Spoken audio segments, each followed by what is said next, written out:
Bismillahirrahmanirrahim. Perkenankan kami berbagi panduan ringkas salat Id di rumah. Hukum salat Id. Berdasarkan pendapat yang lebih kuat, salat Id hukumnya wajib karena Nabi memerintahkannya. Dalam hadis Ummu Atiyah, Nabi sampai-sampai menyuruh wanita yang dipingit dan wanita yang haid untuk keluar menyaksikan salat dan khutbah Id. Nabi selalu melaksanakan salat Id. Salat Id juga bisa menggugurkan salat Jumat jika ia bertepatan jatuh pada hari Jumat. Ini semua menunjukkan bahwa salat Id hukumnya wajib. Oleh karena itu, jika kita tidak bisa mengerjakan salat Id bersama kaum muslimin lainnya dikarenakan adanya uzur seperti wabah corona ini misalkan, maka jangan sampai salat Id ini kita lewatkan dan tidak kita lakukan di rumah. Mayoritas ulama mengatakan salat Id tetap disyariatkan untuk dilakukan, sekalipun dilakukan sendiri di rumah. Waktu pelaksanaan salat Id. Waktu salat Id dimulai sejak masuknya waktu duha. Ini kira-kira 15 atau 20 menit setelah matahari terbit.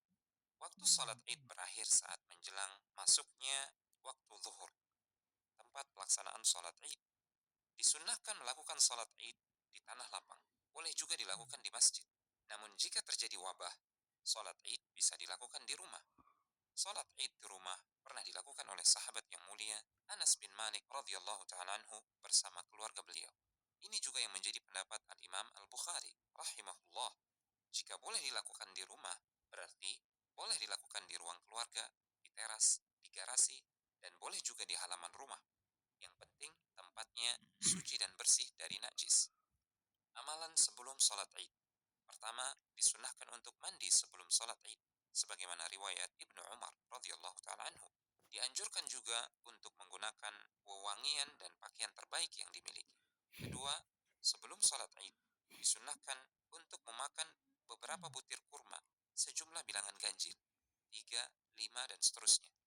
Ini berdasarkan riwayat dari Anas bin Malik radhiyallahu ta'ala anhu. Ketiga, pastikan tubuh, pakaian, dan tempat sholat dalam keadaan suci serta bersih dari najis. Keempat, pastikan juga wudhu sudah dilakukan, karena wudhu adalah syarat sahnya sholat. Tata cara sholat Id. Sholat Id dilakukan 2 rakaat dengan 7 kali takbir di rakaat pertama dan 5 kali takbir di rakaat yang kedua. Rincian tahapannya adalah sebagai berikut.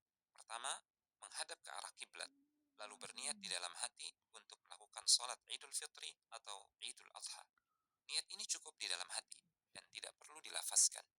Kedua, lakukan takbiratul ihram dengan mengucapkan Allahu Akbar sambil mengangkat kedua tangan sejajar pundak atau daun telinga, telapak tangan menghadap kiblat, lalu bersedekap seperti ini. Ketiga, bacalah doa istiftah seperti yang biasa dibaca ketika sholat. Keempat, ucapkan takbir Allahu Akbar sebanyak 7 kali. Boleh sambil mengangkat tangan. Dan ini adalah pendapat mayoritas ulama. Boleh juga tidak. Takbir dilakukan secara beruntun dengan memberi sedikit waktu jeda di antara takbir. Saat jeda antara takbir, tidak ada diriwayatkan adanya doa atau zikir tertentu yang dibaca. Namun sebagian ulama mengatakan, zikir yang dibaca adalah tasbih, tahmid, tahlil, dan takbir. Jika menjadi imam dan tidak membaca bacaan antara jeda, hendaknya tidak membaca rangkaian takbir tersebut dengan cepat. Beri sedikit jeda agar makmum bisa mengikuti takbir imam dengan khusyuk dan tenang. Kelima, setelah rangkaian takbir selesai, bacalah surat Al-Fatihah. Dilanjutkan dengan membaca surat yang mudah dan sudah dikuasai. Dianjurkan untuk membaca surat yang disunnahkan ketika salat Id, yaitu surat Al-A'la di rakaat pertama dan surat Al-Ghashiyah di rakaat yang kedua. Ini berdasarkan riwayat An-Nu'man bin Bashir radhiyallahu ta'ala anhu. Atau boleh juga surat Qaf di rakaat yang pertama dan surat Al-Qamar di rakaat yang kedua. Ini berdasarkan riwayat Abu Waqid Al-Laythi radhiyallahu ta'ala anhu. Keenam, setelah membaca surat, dilanjutkan dengan ruku, bangkit dari ruku, lalu sujud, duduk di antara dua sujud, lalu sujud lagi.